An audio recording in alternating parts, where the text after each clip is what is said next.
ಕಾಣಬೇಕಾಗಿರೋದು ಸಾವಲ್ಲ, ಇದು ಹುಟ್ಟು.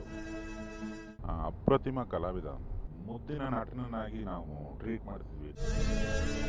ಕಾಮಿಡಿ ಕಿಲಾಡಿಗಳು ಖ್ಯಾತಿಯ ರಾಕೇಶ್ ಪೂಜಾರಿ ವಿಧಿವಶರಾಗಿರ್ತಕ್ಕಂಥದ್ದು. ಈ ಒಂದು ಸಂದರ್ಭದಲ್ಲಿ ನಮ್ಮ ಜೊತೆ ಮಾತನಾಡೋದಕ್ಕೆ ಯೋಗರಾಜ್ ಭಟ್ರವ್ರು ಇದ್ದಾರೆ. ಯಾಕಂದರೆ ಆ ಒಂದು ಕಾರ್ಯಕ್ರಮದ ಜಡ್ಜ್ ಆಗಿರ್ತಕ್ಕಂಥ ಯೋಗರಾಜ್ ಭಟ್ರವ್ರು ಇದ್ದಾರೆ. ಸೊ ಮೊದಲದಾಗಿ ಈ ಒಂದು ಸುದ್ದಿ ಕೇಳಿದಾಗ ನಿಮ್ಮ ಒಂದು ಫಸ್ಟ್ ರಿಯಾಕ್ಷನ್ ಹೇಗಿತ್ತು ಸರ್?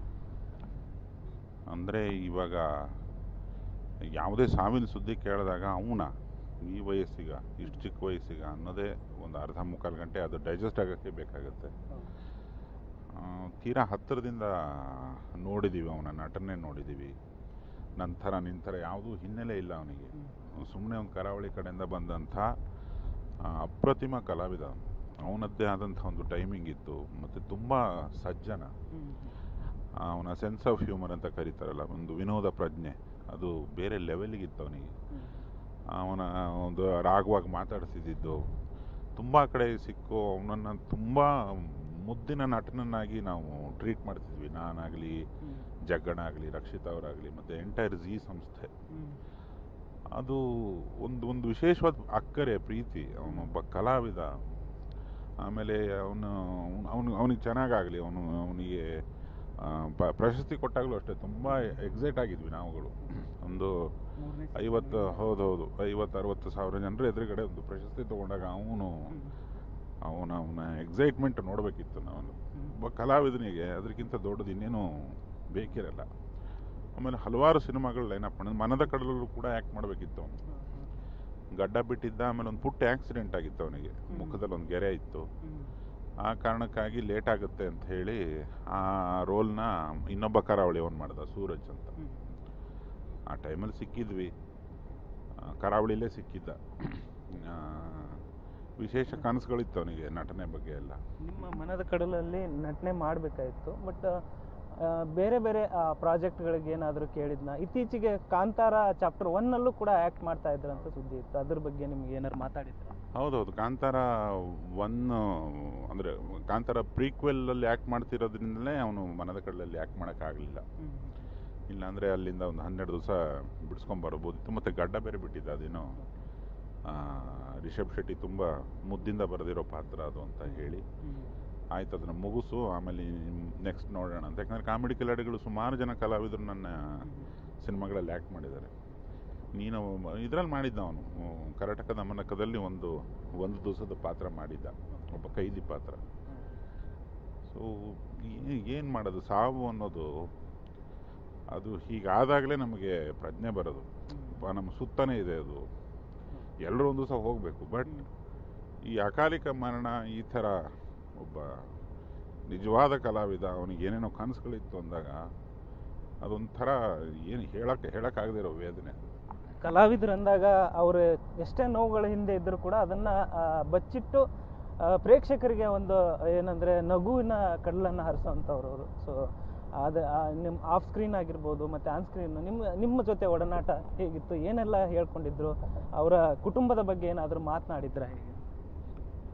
ಅವನಿಗೆ ತಂದೆ ಇಲ್ಲ, ಅದೊಂದು ಸ್ವಲ್ಪ ಅಲ್ಲಿ ವೇದಿಕೆಯಲ್ಲೇ ಹೇಳ್ತಿದ್ದ ಅವನು.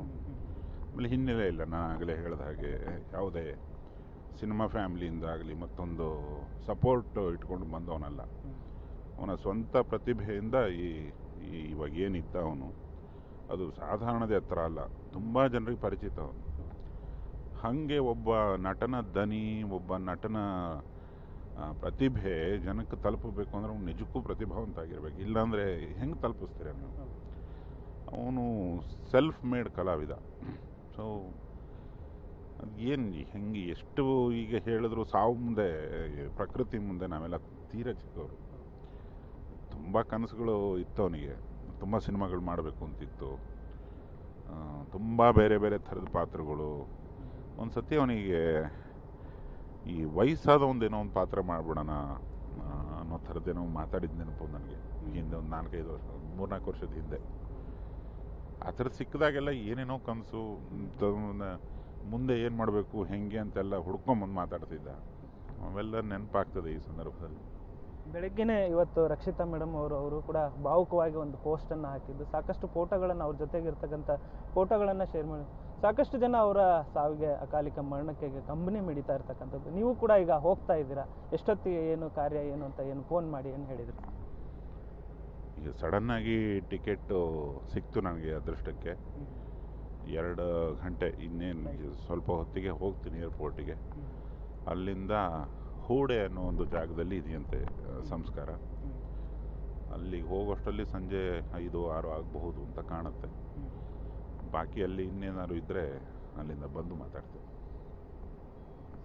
ಕೊನೆಯದಾಗಿ ಏನಾದರೂ ಸಿಕ್ಕಾಗ ಏನು ಮಾತಾಡಿದ್ರು? ಕೊನೆಯದಾಗಿ ನೀವು ಅವರು ಭೇಟಿ ಆಗಿದ್ದು ಎಷ್ಟು ದಿನಗಳ ಹಿಂದೆ, ಅಥವಾ ಇತ್ತೀಚೆಗೆ ನಿಮಗೇನಾದ್ರು ಫೋನ್ ಮಾಡಿ ಮಾತಾಡಿದ್ದೇನಾದರೂ ಇತ್ತು?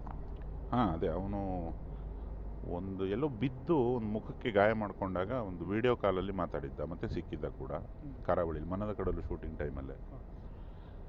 ಅದೇನಾಗಲ್ಲ ಕಣ, ರೆಸ್ಟ್ ತಗೋ ಅಂತೆಲ್ಲ ಹೇಳಿ ಸಮಾಧಾನ ಮಾಡಿದ್ದೆ. ಇಲ್ಲಿ ಸರಿಯಾದ ಒಂದು ಗೀರ್ ಬಿದ್ದಿತ್ತು ಮುಖಕ್ಕೆ, ಅದು ಸ್ವಲ್ಪ ದಿನಕ್ಕೆ ಸರಿನೂ ಹೋದ.